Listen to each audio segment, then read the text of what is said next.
heightened security, but also rising poverty and fading hope for women. Afghans are taking stock as the Taliban mark a year in power. Taliban fighters observed small-scale celebrations on Monday, a year after they marched into the capital, Kabul. But foreign governments refuse to recognise Afghanistan's new rulers, and the development aid the country relied on has been cut, putting huge pressure on the economy. A key demand for the international community is for the Taliban to respect the rights of Afghans, particularly girls and women whose access to work and education has been curbed. Meena Ahmadzai is a university student.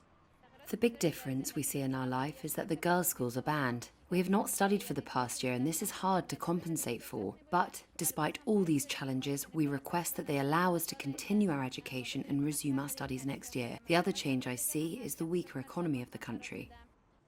The country is safer than it was when the hardline Islamists were fighting US-led foreign forces and their Afghan allies, though a local offshoot of Islamic State has carried out attacks.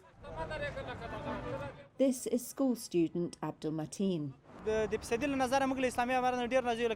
In general, we are happy with the Islamic Emirate. The security situation improved a lot. They have worked a lot in this area. Currently, we see insecurity in a few places. Security is tight across the country. There are only a few cases of blasts in Kabul. We see some economic problems, but overall, from every aspect, the Islamic Emirate is trying its best to control the situation. Those economic problems will be hard for the Taliban to overcome. Roughly 25 million Afghans are now living in poverty, well over half the population. The Taliban wants $9 billion in central bank reserves held overseas to be returned, but talks with the United States face hurdles.